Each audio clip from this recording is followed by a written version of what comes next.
and butter issues to Parliament. I think because too many people have been sitting in those seats and have lost sort of, they've detached from the realities that's happening on the ground. And for me, it's a great privilege to be so close to the ground and still so close to the highest office in the land where we can affect change in this country. I come from a family where no one has made it thus far. You know, I come from a family where everyone has just matriculated and that is it. I was raised by a single parent.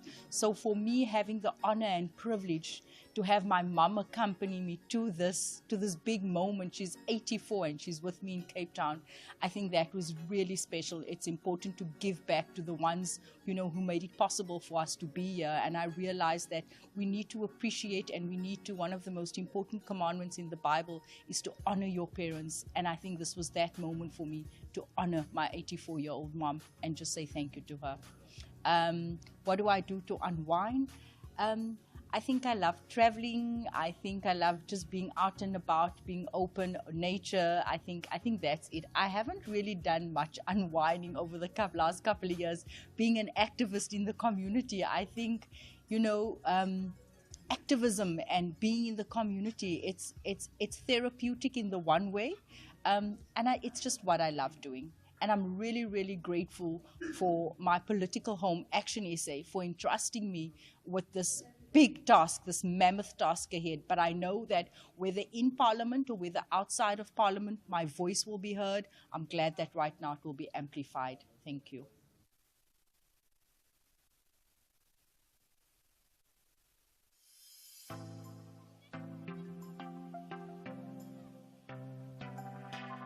My name is Jano Engelbrecht. I come from Gauteng province and I represent the constituency of Mogale City.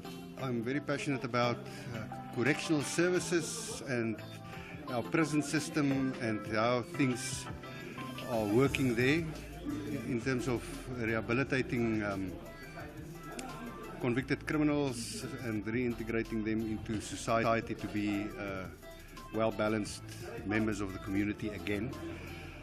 I look very much forward to the 7th Parliament because I think that the political landscape has changed significantly and we are probably entering the start of grand political realignment.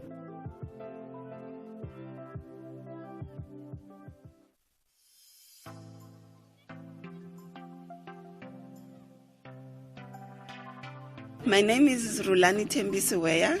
I come from Limpopo province in Collins Chabani sub-region. That is my constituency. I look forward to serving the people of South Africa, preserving the constitution, working hard to pass laws and make recommendations which will change their lives, improve the lives of those who are historically disadvantaged. I'm honored to be elected to come and serve our people to ensure that we address the issues of inequality, unemployment and poverty. I'm passionate about development of rural women, like I said, because I come from a rural community, about ensuring that we educate the rural girl child to teach them about their reproductive rights and the right to education. I'm very passionate also about reading to ensure that our people read and learn and empower themselves.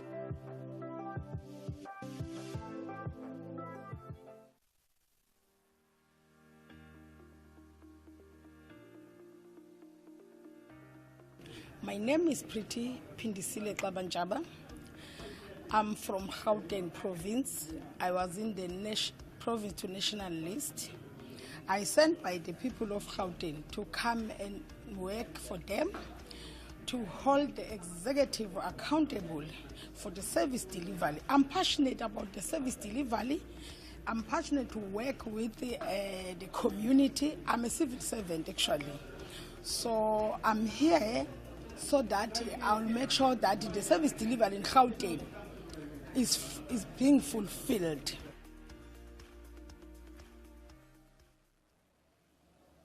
Welcome back. We're still right at the City Hall, as you can see there on your screen. And this is where the President is expected to deliver the opening of Parliament address for 2024 at 7 p.m. this evening. You might see there outside that it's not as busy as it looks, but it is actually very busy and the weather has become better. But to let us just focus on the business of the day. With me, I'm sitting with the Speaker of the Mpumalanga Provincial Legislature, Ms. Lindy Masina. Good morning, ma'am, and thank you for taking time off to join us on Parliament TV. Morning, sir. Thank you very much for having me in the Parliament TV. Thanks, ma'am. If we can just begin this conversation by introducing us to Ms. Masina. Who is Ms. Masina? And while doing that, if you can just also add what is the role of the Speaker of the Legislature. Okay, thank you very much. My name is Lindy Masina, born and bred in a very small town in Bethel, Mzinoni, but currently staying in Secunda, Governimpegi.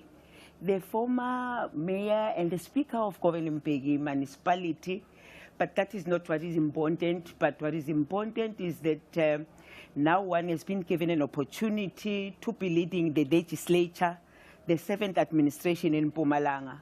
One must say that I am very much humbled by this opportunity. It's not a very easy one, of course, because the responsibility of that task is to ensure that the government is doing what it has promised the people, or that I may say that the executive.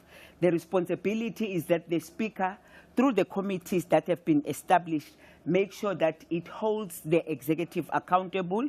It makes sure that we do oversight over the projects that have been said to be implemented by our government. And I'm very much confident with the leadership of the Honorable Premier, Mandla Ndlovu. Indeed, we are looking forward to ensure that the people of Mpumalanga do get the necessary services. And of course, that as ourselves as legislature, we're going to make sure that what Mr. Ndlovu and his executive are going to promise to the people of Mpumalanga, our task is to ensure that we hold them accountable on what they've promised. Well, you've mentioned that one of your tasks is to ensure that the people of Mpumalanga get the services that they're supposed to be getting from the government. So what would then be your priorities for the current legislative term as the Mpumalanga legislature? Remember, everyone, we are from different parties. I'm from the African National Congress, of course. During the time of our campaign, we had 6 priorities that we have promised people. Their expectation is that Honorable Mandla Ndlovu and his executive deliver on those priorities, amongst them which is job opportunities, tackling the issue of what we call cost of living, the issue of industrialization, to make sure that there are economic opportunities for the people of Mpumalanga. Those are some of the things that one will be expecting that Honorable Mandla and his executive, they are ensuring that they are making plan in place to make sure that what we have promised to the people of Mpumalanga is indeed delivered, because they voted us to ensure that we deliver what we have promised. So ourselves is to ensure as the legislature that what has been promised is indeed delivered. I love what you are saying, that you're going to ensure that what has been promised is going to be delivered, which then leads me to the next question on how you're going to then make sure that there's sufficient public participation, in particular by the people of Bethel, where you come from, in the legislative processes. E-legislature on its own way, it has got some means and tools that it used to make sure that it reaches to the people. One being making sure that when there are sitting of legislature, it is open to the public. Yeah. For all the people of Mpumalanga, they are allowed to come and observe the sitting of the legislature. Other than that, we've got sectoral parliaments. During the time when it is June, there will be the youth parliament, where we will invite all the young people of Mpumalanga to interact with government, and we will make some resolution. Ourselves as the legislature is to make sure that the implementation of those resolutions, it does take place. And of course, we've got the women parliament, which is going to take place now in August. There will be the parliament of the elderly, the parliament of the widows. That is what we're making sure that we identify all the stakeholders so that they are participating in the running of the legislature. So there's also the taking legislature to people, which we are going to do in September. Our intention, if it all goes well, we're going to take it to Mkondo local municipalities, where we're going to allow the people of Mkondo to have an interaction with government. And ma'am, you come from a province that is very rich in minerals and also rich in terms of tourism. So I'd like to know what are some of the initiatives that are currently underway, especially to promote economic growth and development in that province. Remember, I am in the legislature. It is not up to me exactly what could be the plan.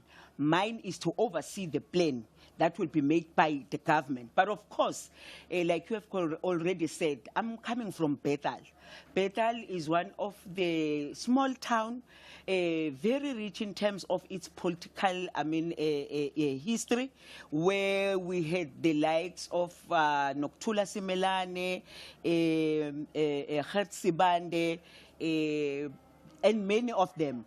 So when I was a mayor in Governor, one of my vision was that we make Bethel our tourism precinct, so that at least people, especially the young ones, they get to learn on the history of the struggle, especially in Bethel. Then we've got, of course, your Secunda, which is very much industrialized, which we wanted to make it an industrial area. But now I'm not talking about Governor. Remember, we're talking about the province at all. So we're going to look around your Emalahleni, your city of Mbombela, where the legislature is being situated. Those are some of the areas that we will be looking, so that we ensure where we're putting our economic hub, and make sure there's industries. There are mines like your Beta, your Secunda, your Wheat Bank, your Mikkelberg. Those areas are our industrial areas. We are going to make sure that those areas are being revived, to ensure that the issue of industrialization as part of our priority is also taken into consideration. Well, that's wonderful, ma'am. I'm glad to hear that. But you have been elected as the Speaker of the Provincial Legislature, and I would take that you would have identified the challenges that are currently facing the legislature. I want you to share on some of those challenges and your plans in addressing them. I must be honest. One of the things that I appreciated when I entered legislature of Mpumalanga, I have found out that was the one of the best run institution. Following my predecessor, Honorable Makosazana Masilela, the legislature has, for the past 5 years, received a clean audit by the Auditor General. So it means there isn't much work to do, but for me is to add on what the legislature has been doing. And fortunately, there's a very, good administration in that legislature. I can tell you that we were from the induction. Most of the time when we are having such, programs, you would find ourselves having to appoint service providers outside. But fortunately, with Mpumalanga, we have, used the internal, staff to ensure that we do our own, training, so that we are not tapping from the service providers. So there is a lot of understanding in that particular institution. We are utilizing whatever that has been built as the institution, the internal, resources from the legislature. This is what we are utilizing, so that we minimize the issue of using outside service providers who have built a very capable state in the Mpumalanga, that we are utilizing our internal resources to make sure that we deliver what we want to deliver. As we move to a close, I'm going to pose two questions that I would like you to respond to in one. The first one, the preparations for your State of the Province address. If you can take us through how far those preparations, are you ready for that event? And as you answer that, if you can just also share some of the expectations from the opening of Parliament and from the opening address of Parliament by the President later this evening. Yeah, we are very, very ready for the Mpumalanga opening of legislature, which will be taking place on the 31st of July. But of course, we couldn't do it before the President can open the Parliament. We will be taking cue from what the President will be saying, because all of us as provinces, we need to respond to what the president will, address to the nation. As different provinces, we have to make sure that what the president has promised, we are delivering in the different provinces to ensure that what the president has promised is what is being delivered in the country. We are I cannot say we're subcommittees, but we are the extension of the National Assembly. So we're going to make sure that what is being promised is being delivered. And I know with the president, amongst the things that he's going to deliver, which I want to see him deliver, is the creation of jobs, especially for our young women and men across the country, who are the most people that are feeling this, a shortage of job opportunities. But among others, like I said, the issue of industrialization, so that these young people can also themselves create jobs, so that we are now finding ourselves out of that particular, a challenge. I know it's not an overnight thing, but indeed, we will ultimately get into that. Ms. Masina, I would like to thank you very much and wish you the best 5 years as a Speaker of the Mpumalanga Provincial Legislature. Very much. Thank you very much for an opportunity. That was Ms. Lindy Masina, the Speaker of the Mpumalanga Provincial Legislature, chatting to us here in Cape Town at Parliament TV. There are a lot of activities that are still to come.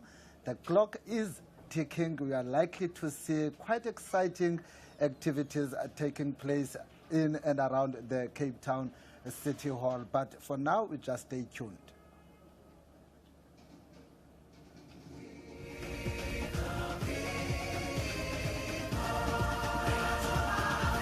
Building our great South African nation together.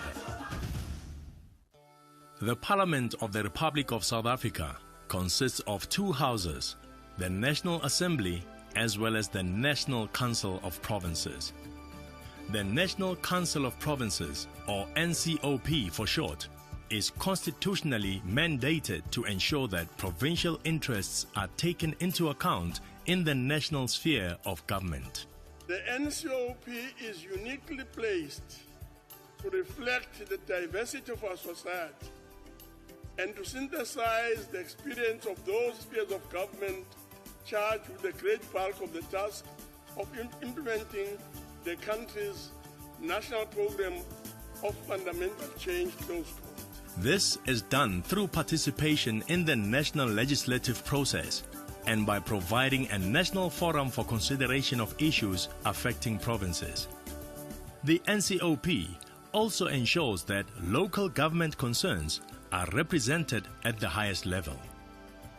The NCOP consists of 9 provincial delegations nominated by the provincial legislatures and a delegation from the South African Local Government Association, or SALGA for short.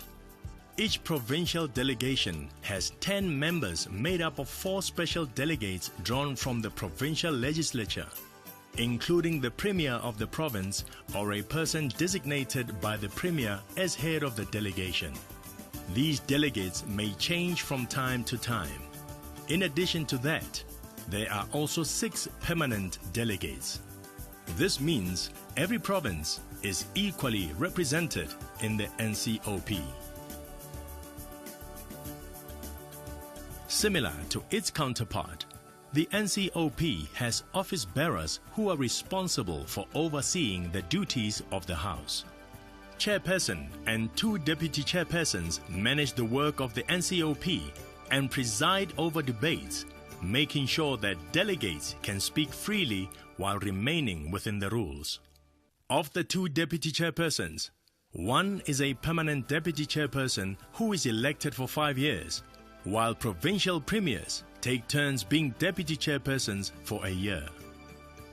A provincial whip organizes the work of each provincial delegation. Parties with at least 7 permanent delegates and who do not have members functioning as provincial whips are also entitled to a party whip. The NCOP considers, passes, amends, proposes amendments to, or rejects legislation. It must consider all national bills.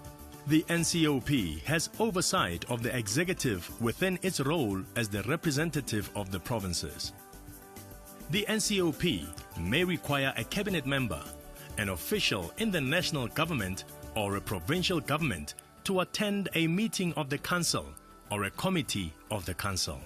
The NCOP also conducts oversight visits to the communities in order to ensure that they get direct information on the needs and challenges of the people. All these efforts to make your future work better.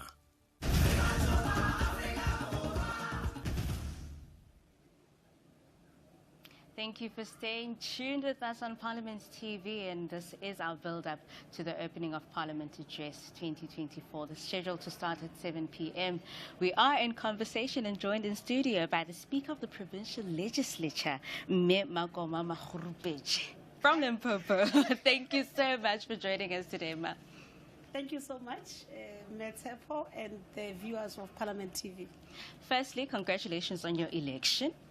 And I think let's get right into it. And I think viewers will appreciate if you explain the role of the Speaker in the provincial legislature.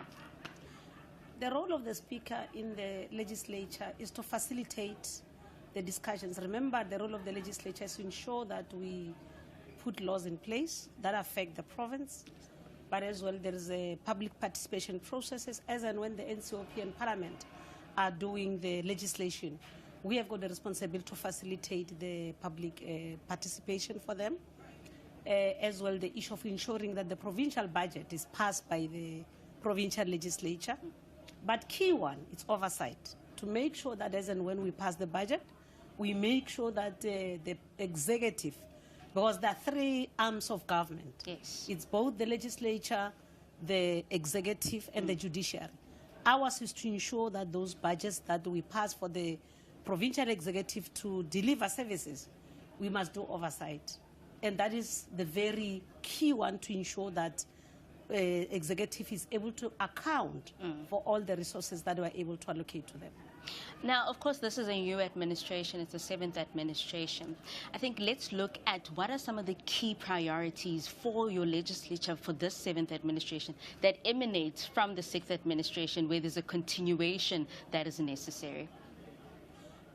From seeing where I'm looking at things, my areas of focus is more on our own communities participating and given those systems of public participation to understand even how we make sure that departments account on the matters that are able to be able to deliver.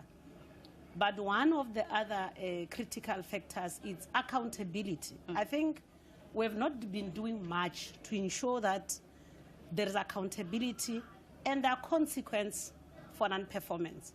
Because you can't continue to have a situation where, yes, the budget has been allocated, the budget has been spent, but the service is not there. There should always be equity between the budget spent and the services delivered. So as and when there is a disjuncture, the legislature must strengthen its systems to make sure that the oversight mechanisms becomes more helpful to ensure that we're able to balance those areas. Now, in that case, today's segment, we've been focusing a lot on the youth and the youth that have decided to be part of policy making, that have decided to be members of parliament, and some of them are still in the MPLs, and they are in the provincial legislatures. Can you please just highlight the importance of having the youth be part of decision making and policy making, especially with these structures where we are at the national and provincial levels? You know, the youth must participate. When you look at the voters, Limpopo had more than 64 population, but registered voters is around 2.7. And part of the 2.7 million registered voters, 60% of that is youth. Therefore, it can't continue that we who have been there 30 years after democracy, we're there. We understand where we come from to 1994. But the youth of 1994 do not necessarily get interested in the history. Yes. For them is to say here and now, why can't I get a job? So we think the youth must be given an opportunity to participate of bringing new ideas, new initiative, new innovation, to be able to say for South Africa to be a better country, that one, we grow the economy that create jobs, because that is where there is that kind of a dilemma where the young people are becoming impatient with us to say, but Lena, you still talk about history. I want a job here now. Therefore, them being part of parliament, even Limpopo, you can see the legislature is youthful. Although we've got 6 parties, there is the ANC, the EFF, the Freedom Front Plus, and the UAT, as well as the MK. All of them, you can see they've brought majority of young people. And that, for me, that is always what we needed. We can't always say, in the Youth Month, we only do youth parliament. Not necessarily. What are the actual programs that the departments are doing to empower the young people, but give them space and opportunity to say, these are the new ideas we're putting on the table? Yes. Now, you just mentioned that it's been 30 years of democracy, and we're celebrating 30 years of democracy now in 2024. What are some of the areas that you think still need attention and still need implementation, not only just in Limpopo, but throughout the country? We need to find ways of strengthening the monitoring, evaluation, project management. Because the money is there. Yes, it is not enough, but why can't we reach the goals we are supposed to reach? Why can't we have the water? Why can't we have the roads? Why can't we have all other services that we think we need? Why can't we create jobs? What is it that needs to be done to be able to say, since 1994 to date, what is it that has been an obstacle?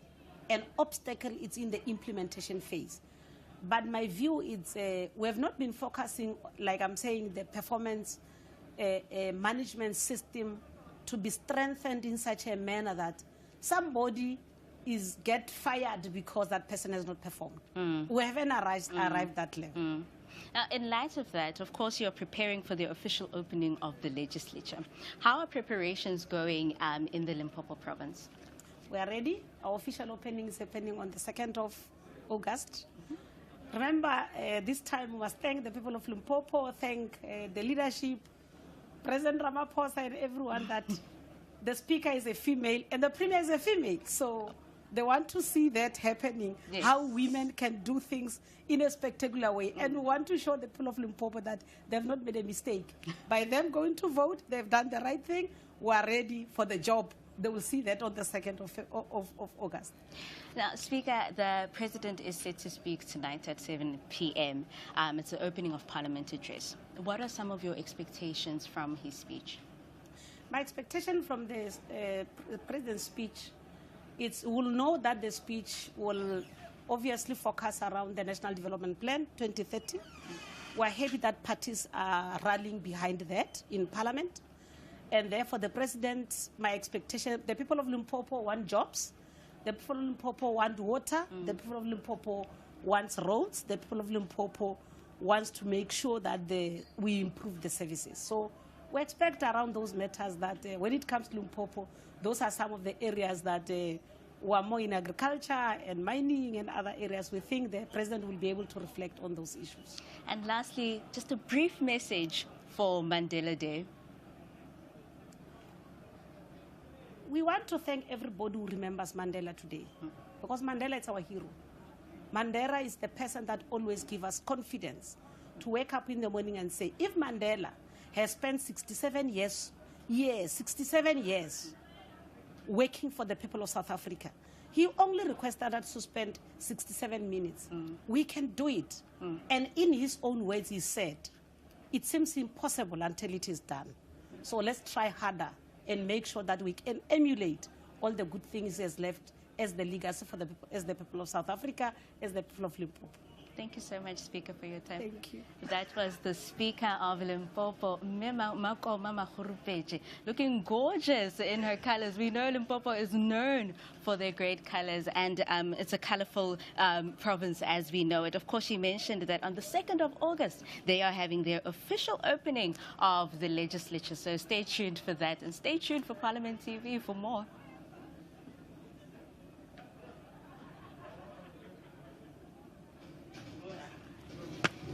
Thank you. We're there. Building our great South African nation together. The mace is a symbol of the authority of the National Assembly. It is carried into the chamber by the Sergeant-at-Arms and announces the arrival of the Speaker of the National Assembly. It signifies that the House is formally in session and that its proceedings are official.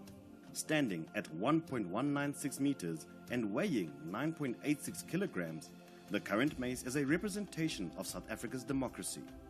The new mace was designed to reflect the history, tradition, diversity, culture, and languages of South Africa.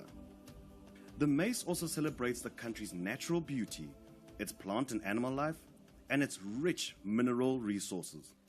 Each element was carefully chosen with this in mind. Though it appears to be a single unit, the mace was made and fitted in sections on an aluminium core. At the head of the mace is an 18-karat gold drum covered in springbok skin, which in turn is attached to the drum by 18 buttons made from South African minerals and gemstones. On top of the drum rests a book made from gold on which, in raised text, is an extract from the preamble to the Constitution of the Republic of South Africa. The drum features images of South Africans going about their daily business. Some of the depictions that can be seen on the drum is a miner, saxophonist, machinist, architect, builder, soccer player, forklift driver, scientist, teacher, doctor, domestic worker, a woman with a baby on her back and a hoe in her hand, a woman driving a tractor, and children reading and working. The images are designed to look like African woodcuts and were chiseled by hand to create a three-dimensional look. The drum is fitted on a gold neck illustrated with dancing sand figures.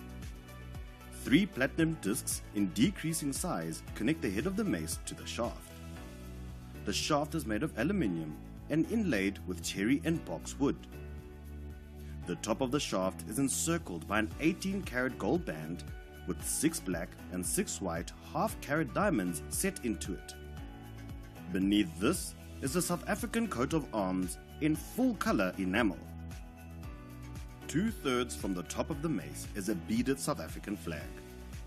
The white on the flag is represented by 800 platinum or white gold beads, the yellow by 70 yellow gold beads, and the red, green, blue and black by colored glass beads.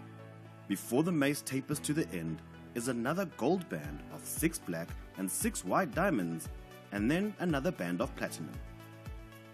The shape of the mace recalls the Nobgiri, an African symbol of defense, authority, and leadership. The drum, which forms the head of the mace, is an expression of the African tradition of using drums to call people together for a meeting. It's also a reminder that South Africa's transition to democracy was achieved through dialogue, with Parliament serving as a place where many different voices are heard. Gold is one of the core ingredients in the mace.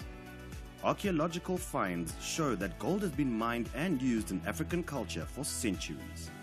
Its use in the mace symbolizes the country's natural wealth and also the ancient indigenous gold mining traditions.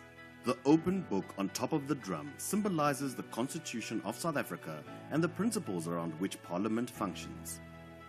The Constitution is the supreme law of the country and plays a central role in the development of a new South Africa. This is echoed in its position at the top of the mace.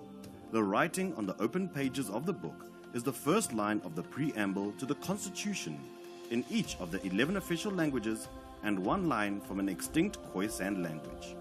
The platinum rings found at intervals along the shaft of the mace recall the rings worn by Ndebele women. Under the first set of platinum rings, at the base of the drum, is an image of 2 Khoisan taken from the Linton Stone, a world-famous example of South African rock art dating back at least 20,000 years. The image is a symbol of social interaction, coherence, and interdependence, all elements needed for a country such as South Africa to grow and prosper. The result of all this is a mace that recalls the past, mirrors the present, and looks forward to the future.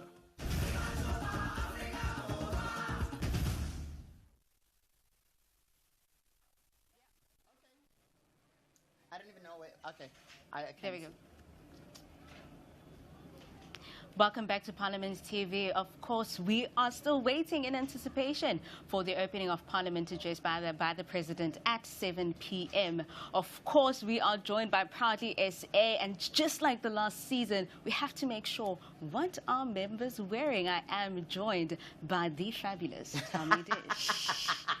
I like the way how you say the fabulous. Greetings, everyone. My name is Tommy Dish, and yes, I am joining you. You started this like a long time ago. You've had a long day. And we're out here in Cape Town coming to see all the most fabulous outfits that people are bringing out here. I know over the last couple of months you've seen us at Proudly SA promote people wearing local and how important it is for us to be able to promote local brands and to be able to contribute to the economy of our country. It's been a very stressful time over the last couple of months. I know elections, maybe you were wearing different colors, but tonight we get to see every thread, every bead at work. We get to see who's coming out tonight showing that they're proudly South African. I cannot wait. Last season was 6th administration. Tonight, we get to see the address of the opening of Parliament for the 7th administration. I was quite worried this morning with that weather, and I thought all we're going to see is coats here. Girl, and we're not going to see... Looking gorgeous as always. I tried. Now, obviously, Proudly SA has partnered with Parliament to ensure that members and all esteemed guests support local. Of course, this is not just to show the work of South Africans, but to support the industries and the people that work in employment with this industry.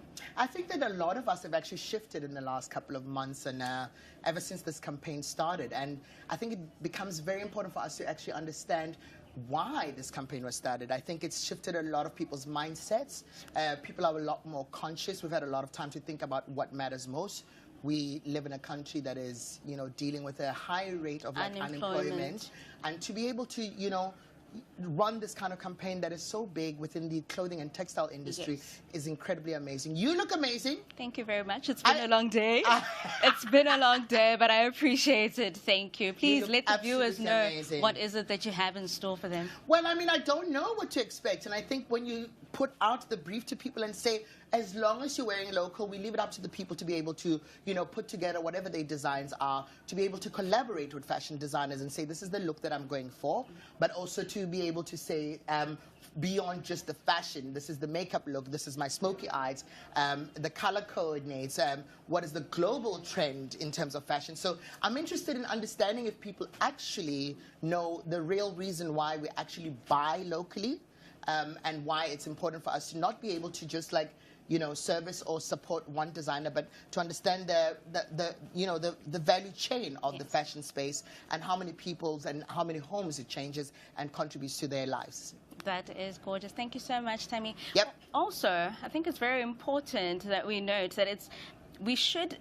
realize that the significance of fashion goes into arts and culture, right? Yeah. And we have to ensure that all the youth, in fact, the ones that are empowered and inspired by making and drawing and painting, that they can see that there are industries out there, big industries out there, where they can make it. And unemployment can be a thing of the past if only there is proper skills development and proper information and proper opportunities for everyone. And I think that kind of conversation is going to be really unpacked. And I know you're running that conversation with some of our panelists who are here. We've got the local fashion police that we're being joined by the incredible Emmanuel from SMAG, as Carlo from Scalo, and as well as Jessica is going to be coming on this like we did in the last season and talking about the importance of fashion. But before we do that, we go back home and we have a chat with Ms. Happy Ngidi. Well, stay tuned. This is Parliament TV. Of course, we're going to have the red carpet later on, and we're still anticipating the opening of Parliament address from the President at 7 p.m. Stay tuned. You're on Parliament TV. There's a voice that is heard. Can we do a quick photo, please? That was...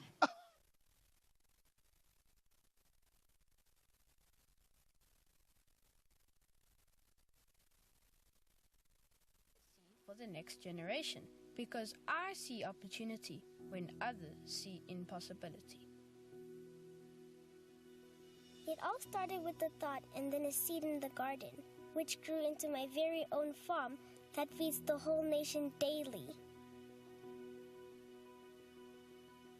Cotton, silk, and a little bit of treasure, I create masterpieces that give South Africans an identity, comfort, and confidence, because when you look good, you feel good. From the factory workers to the warehouse and then over the seas, I want to show the world what proudly South African looks like. It all started with just some ink on paper and inspiration to bring people together. With my furniture, I now help create spaces that are beautiful, comfortable, and authentic to human light and connection. I've always been driven by curiosity. It fueled my dreams to create automobiles that accelerate our nation into greater possibilities and the beauty of the unknown. I was born into a rainbow nation. My life has been full of colors and mixed flavors. And when I started my bakery, I wanted to share that joy with the world and with South Africans in particular. All I ever dreamt of was to be a bird and fly high. And now I have the wings to help others fulfill their dreams of flying high too. But it can only be a dream until you make it a reality.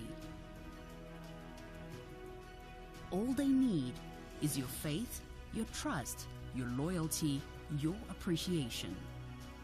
And most importantly, your support. Because supporting local businesses helps create jobs and secures our future. South Africa, their future is in your hands. So what are you going to do about it?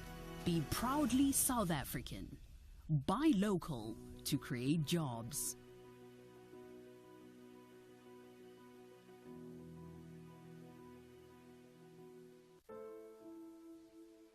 The second half is about to begin. We need to change the scoreboard. It's time for all of us to pause and rethink the game plan in order to save the future. I call on all of us to be game changers, because greatness isn't reserved only for some people. By buying local, we're choosing to create jobs and sustain the ones we have.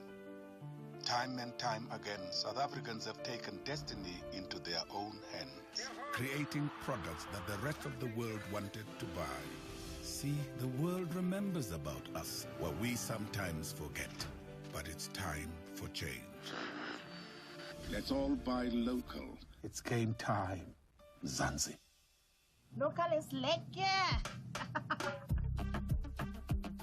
Your everyday decisions shape our future.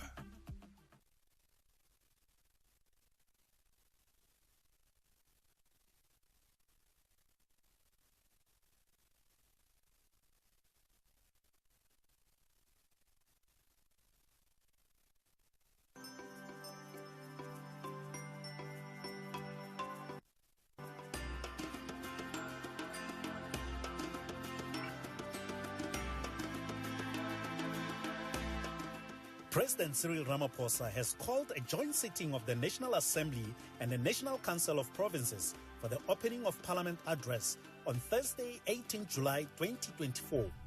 The President convenes the joint sitting for the opening of Parliament address in accordance with Section 84 of the Constitution, which empowers him to summon Parliament for an extraordinary sitting to conduct special business. The opening of Parliament address occurs once every 5 years, immediately after national and provincial elections. It serves as a platform for the President to outline the new administration's vision and priorities, and symbolizes the official opening and functioning of the new 5-year term of Parliament. The opening of Parliament address will take place at the Cape Town City Hall on Thursday, 18 July. Watch the opening of Parliament address live across Parliament's platforms, and follow Parliament on social media platforms, and join the conversation using hashtag OPA 2024. That's hashtag OPA 2024.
My name is Bernice Swartz. I come from Gauteng province in the Joburg region.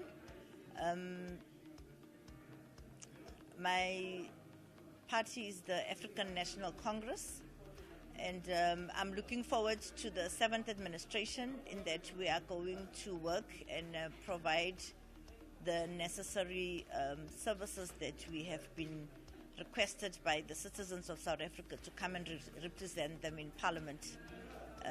And I'm looking forward to us working together in the 7th administration as all the political parties that have been mandated by South African citizens to come and serve them in the National Assembly.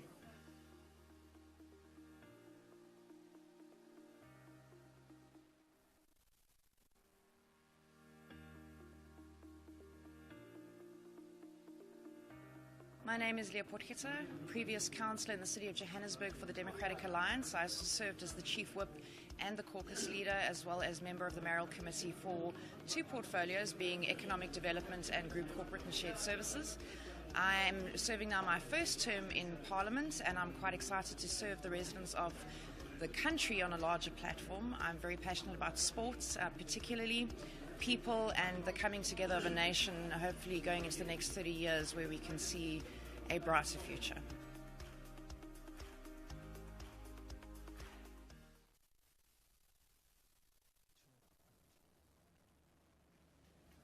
Oh my God, I can't believe that we're back here at the Cape Town City Hall, and it's looking kind of different, I must say. You know, the last time we were here for the last season, we're talking and we were introducing the campaign that we've been running with Proudly SA around buying local and wearing all local brands. And I know every time I try and introduce this beautiful woman who's been the champion of this campaign, I'm like lost for words, because I think that I will do an injustice. So I know I'm happy, and I'm happy that she's joining us today, but I'm going to welcome our beautiful CMO from Proudly SA, Miss Happy Didi. Hey, Tammy. How are you? I'm well, thank you. I'm happy. I am very happy. I'm going to try and be professional and ask you, how would you introduce yourself? I am Usisiwe Local. There. I am the fixer of local. I'm Chief Marketing Officer from Proudly South African. Yeah. So the last season, within the last 6th administration of Parliament, we saw a launch of this beautiful campaign of buying local and wearing local. And I know that we've got incredible panelists that are going to be talking about the fashion police. But I want us to just track back and talk about the importance of this campaign, why this campaign was birthed.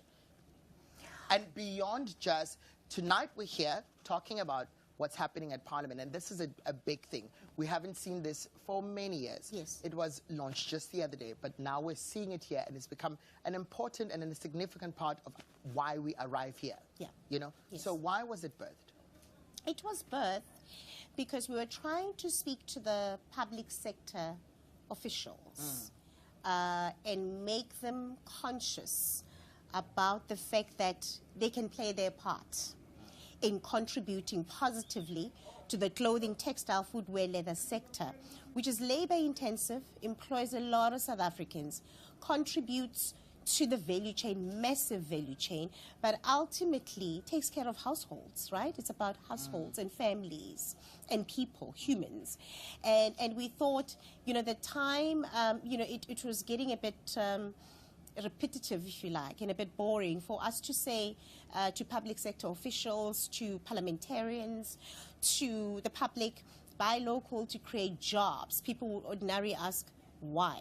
And so we said to the, you know, guests that attend, you know, the opening of Parliament, that we're local. Yeah. You're going to wear something anyway. Sure. You're going to want to show off anyway, because it's about that. You know, when we do come here, you know, people come dressed to the nines.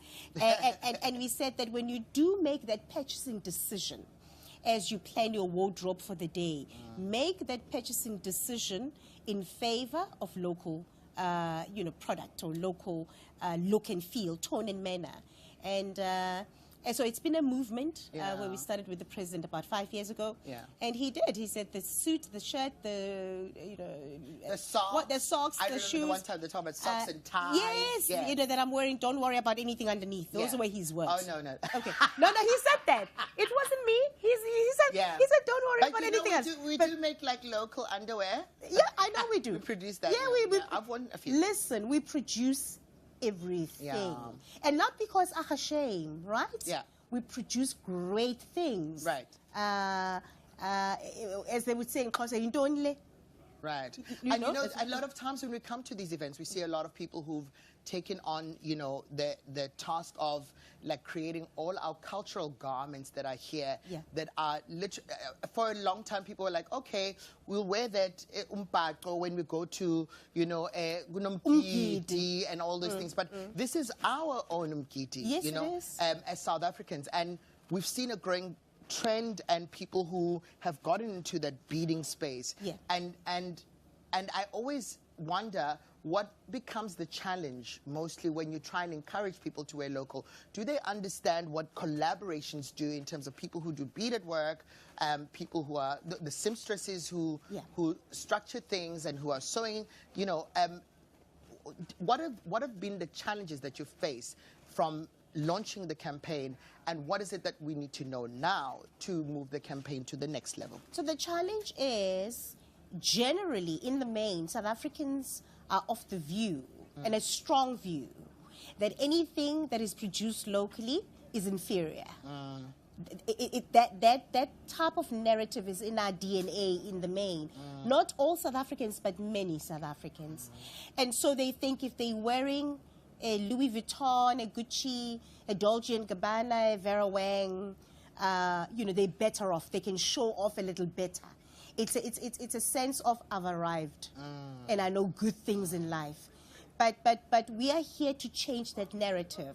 We are saying if you wear David Tlale like I am today, or you're wearing Scalo, or you're wearing Rubicon, or you're wearing Devin Raja here in the Cape, or any other local designer, or a seamstress. You could have a family member. I have a story about that because before the weather challenges of Cape Town, as you know, we've been like changing every minute and every season in like an hour. I had to find a seamstress to do this for me. Quickly, make a plan. Yeah. So we both and that was for me an important thing. I was like, it wasn't the designer only I was looking for. I had to be able to guide a seamstress and say, I'm looking for something that would do this and make sure that I'm a little bit. And you know that decision you made as a plan B? You have contributed to the business of that seamstress staying on. Because you went there and you supported them, you supported their business. They're able to, keep their business going when you go and somebody else goes and the next person goes to support their business. And so the long and short of it is that we are saying you can look local and lekker, look pretty hot and very cool wearing local. And we shouldn't be ashamed.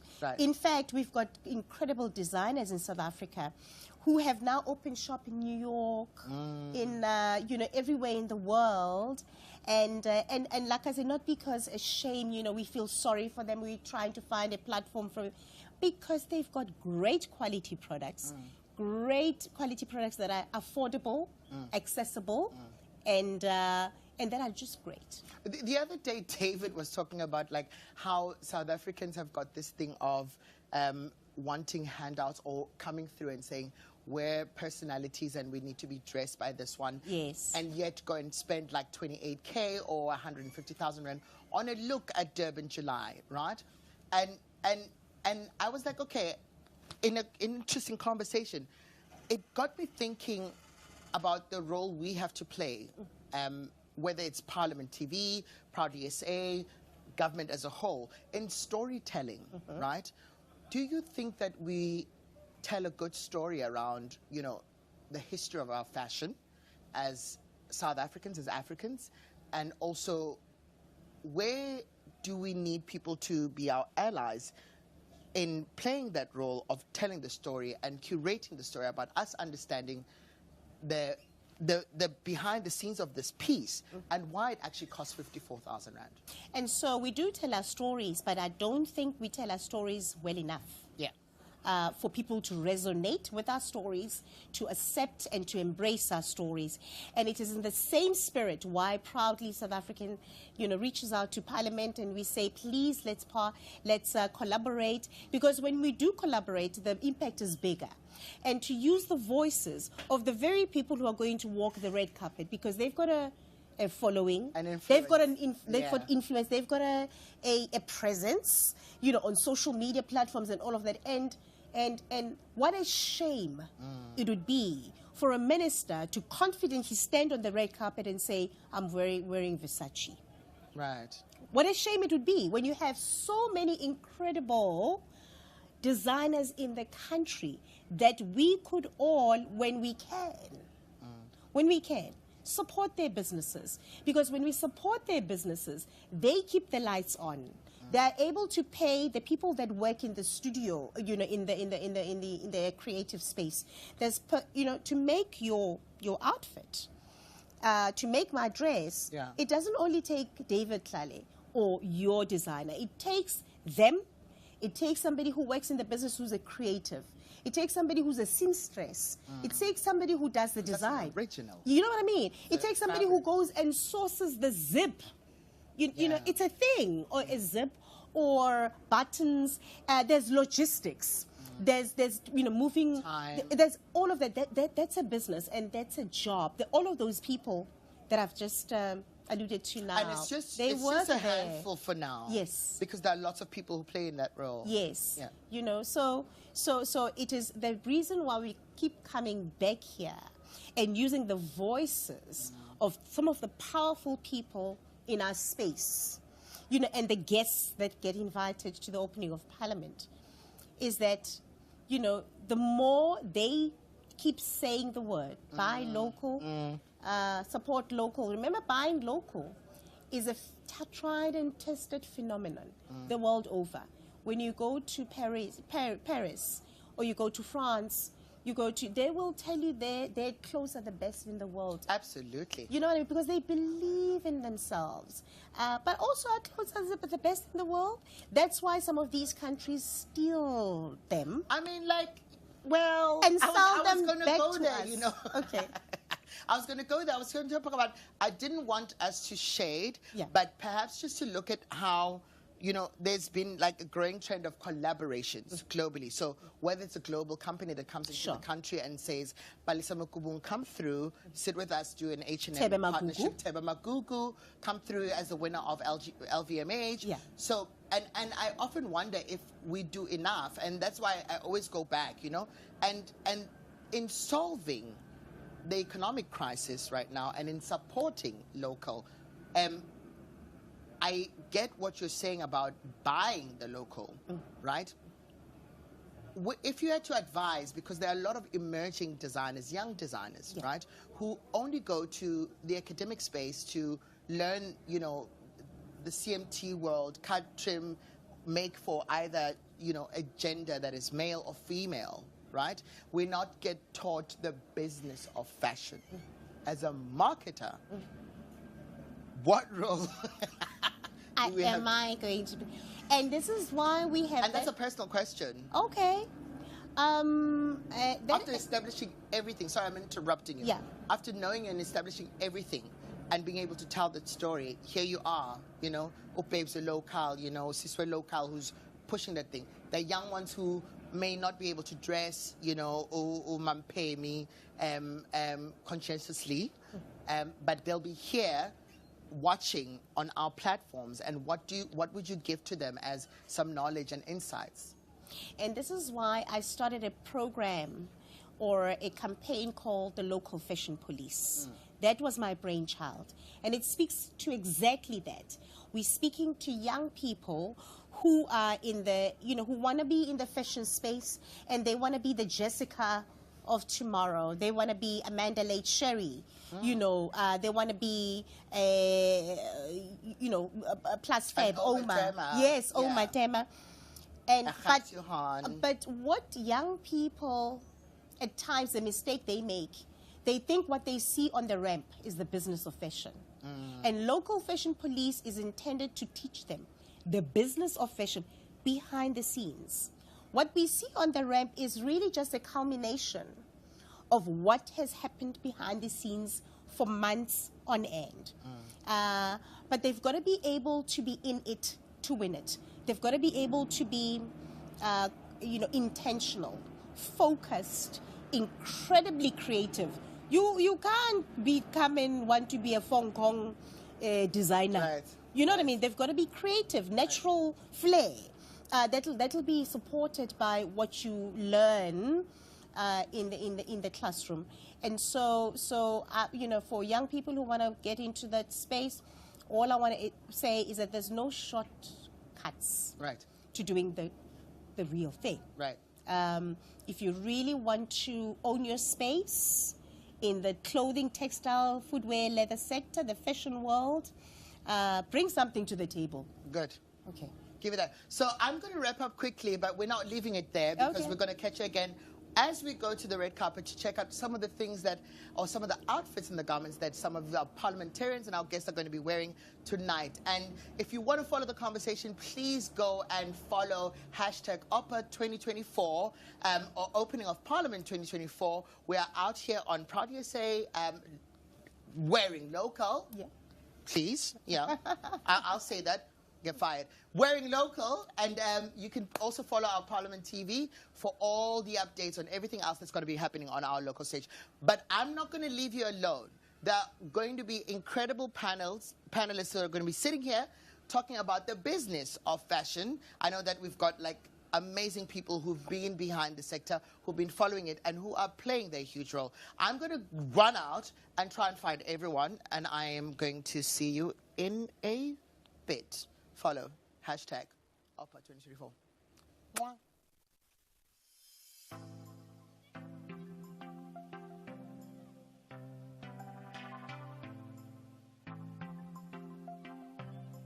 Good day, my name is Symbolism. I am from the Northwest Province. I originate from the municipality of JB Marks but represent the constituency of Greater Taung.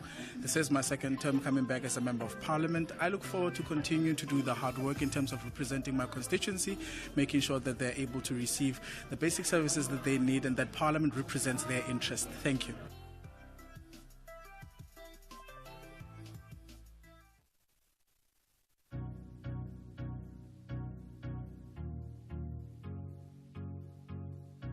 Hi there, my name is Darylene James. I'm an anti-drug and social activist. I'm from the community of Eldorado Park. I grew up, born and raised in Eldorado Park. This journey started with my son having fallen prey to drug abuse many years ago. I was a desperate, hopeless mother in the community of Eldorado Park, and today I find myself as part of the National Assembly. I always, back then, I thought it's going to take the president to effect change. I thought if the ministers come in and assist my community, that would bring about change. But I've actually realized the importance and the power in active citizenship. I realize that my voice holds a power to effect change in the many communities affected by drug abuse and the many social ills, and I think this is why I hold the seat today that is very dear for me, and it will always be about social ills. It will always be about substance, because little did I know that years later, the very thing that I thought would destroy me would lead me to my passion and purpose in life, and that is to serve my country. How I felt a couple of days ago being sworn in, I think only the next morning I woke up and I realized it almost felt as if though I was sleepwalking throughout the day, and only then